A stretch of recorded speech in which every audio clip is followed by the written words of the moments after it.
All right, so British cuisine.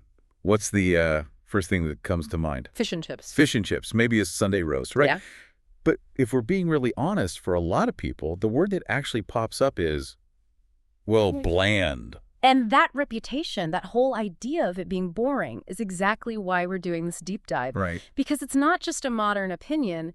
The sources we looked at, they call it a profound historical amnesia. Okay, let's unpack that. Yeah. Because we're not just looking at recipes here. We're talking about, what, 4 centuries of change? At least. And the story the sources tell is that Britain once had this powerful, intense, even weird cuisine. Absolutely. And our mission here is to trace the specific forces, industrialization, empire, class, war, that either completely changed or just flat out erased that original palate. So we're treating the history of British food like a locked chest. That's a great way to put it.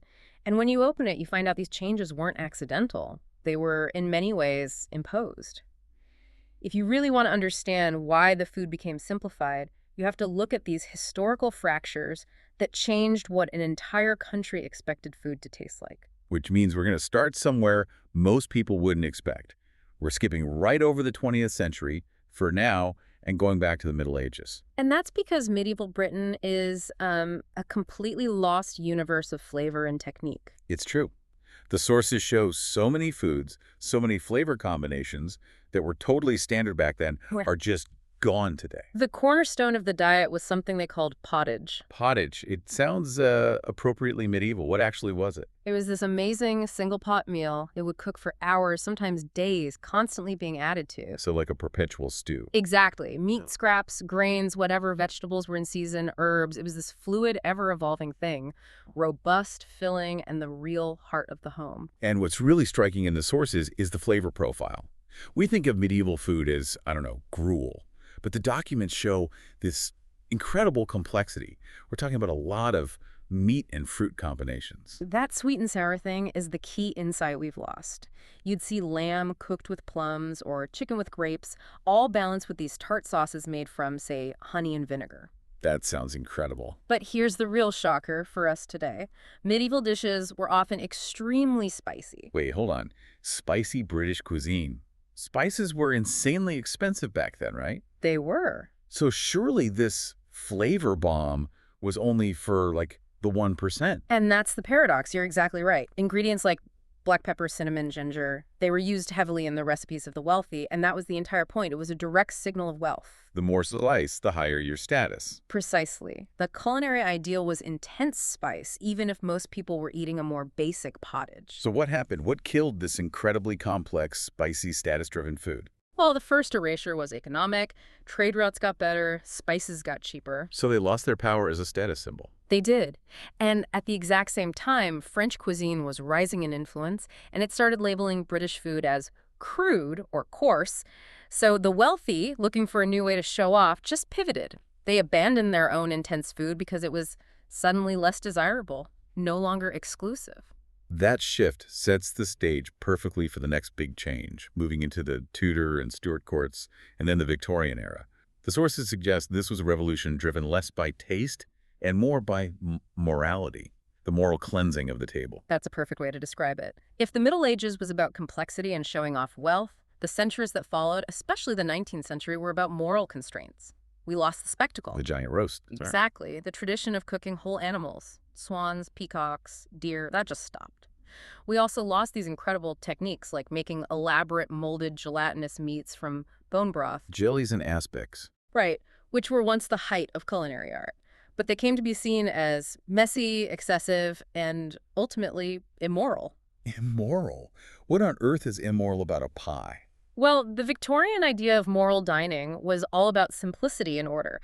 Complexity, especially mixing flavors, was seen as chaotic, a sign of uncontrolled appetites or moral weakness. So food had to be controlled. It had to be segregated. Sweet courses had to be separate from savory. That's what killed the meat and fruit combination we just talked about. So the blandness we associate with that era, it wasn't a failure of taste. No, it was a success of moral rigidity. It was social control. The simpler the food, the purer the soul.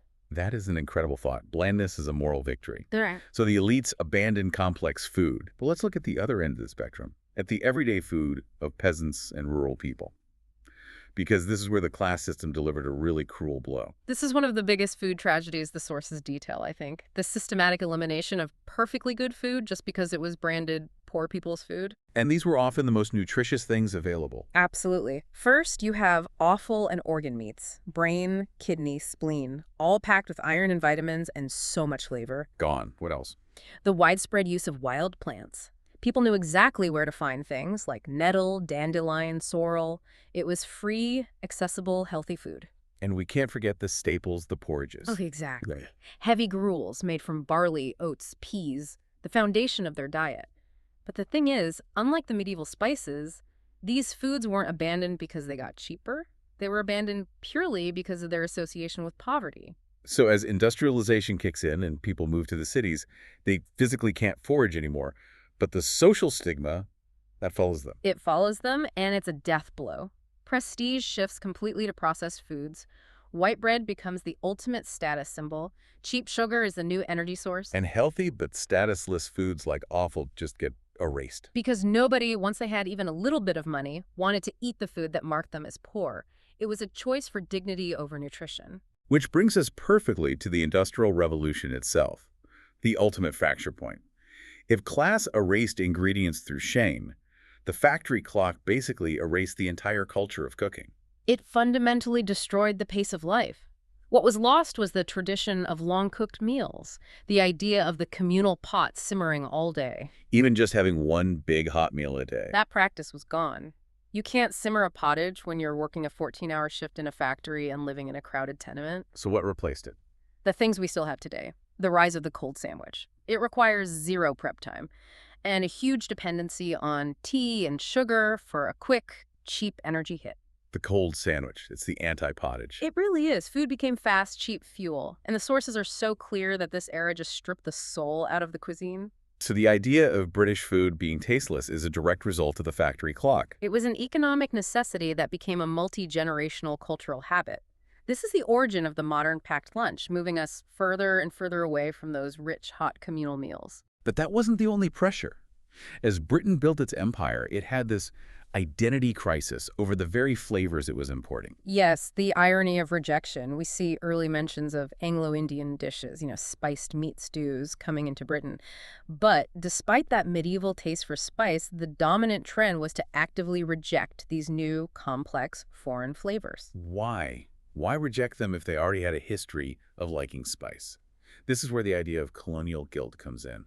How did that work? It was a mix of things. First, there was this drive to maintain that new, simplified, moral British identity. Adopting complex colonial flavors felt like diluting that pure, ordered character. And French food was still seen as the gold standard. It was the undisputed standard of high culture, so anything non-European was automatically seen as lower class. So where did these new spices fit in? They didn't. And the sources suggest that maybe unconsciously there was a desire to distance the home identity from the often brutal realities of the empire. So rejecting the flavors was a way of creating distance. Exactly. It was easier to pretend the empire wasn't influencing the dinner table at home. Which leads to the great irony that curry is now seen as an English food.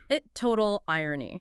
These complex flavors were present, then they were actively rejected for reasons of identity and morality, and they only came back decades later through immigration. An incredible journey. But there is one last trauma to cover. World War II and rationing.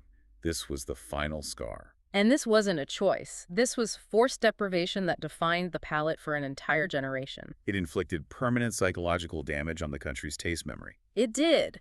Everything that gives food deep flavor fats, rich meats, slow-cooked sauces was cut back to almost nothing. If you don't taste something for years, your palate literally forgets it exists. So what were the lasting effects of that time? The loss of fat and richness led to a culture of overboiling. Boiling was safe, it was hygienic, and it was often the only way to cook the tough cuts of meat you could get. Paired with a lack of salt, of seasoning. And it embedded this mindset. Food is merely fuel. Flavor was a luxury you couldn't afford. It was about survival. And that survival instinct lasted long after rationing ended. So if you trace these four forces, the rejection of status spices, the moral rejection of complexity, the class rejection of peasant food, and the wartime erasure of flavor, you realize just how different the historical British palate was. It really helps to list those examples again. We're talking about a world where savory pies had dried fruit in them, keeping that sweet and savory balance alive. Where meat stews were often made with milk for Where creaminess. soups were cooked with ale for that yeasty depth. And oat-based main courses, not just for breakfast. And sauces that were intentionally vibrant, balanced with vinegar and honey, all of this existed. And it was all systematically eliminated, not because it tasted bad, but because it was deemed strange or immoral or simply low status. So to synthesize this for you, our listener, there were really four core reasons that led to this traumatized state. It's not a story of bad cooks. It's a story of historical violence against flavor. That's right. British food was lost because, first, industry made people too hurried. It broke the cooking tradition. Second, the class system shamed the healthy traditional food of the poor into extinction. Third, empire created this conflicting identity, leading to the rejection of complex flavors right when they could have been adopted. And finally, war erased taste memory itself. The conclusion you have to draw is that British cuisine isn't inherently bland or poor. It's traumatized. It's a cuisine marked by profound historical injury, and that's a much more interesting story. It changes everything when you realize every bite is linked to a political or economic decision from centuries ago. And that brings us to a final provocative thought for you to consider. The idea of these forgotten foods making a comeback. Exactly. With a modern focus on sustainability, nose-to-tail eating, foraging, it all clashes so much with that old Victorian morality and class anxiety. Are we maybe seeing the first steps back towards those weird but delicious historical recipes? It requires a whole new way of thinking about what we value. If status today comes from sustainability and local sourcing, that creates the exact cultural shift needed for those old ingredients to regain their prestige. It's a thread worth pulling. We'd encourage you to explore the difference between what we've discussed, the lost pottages and spicy pies, and modern pub food. It's a great starting point for your own research into Britain's lost and maybe re-emerging palate.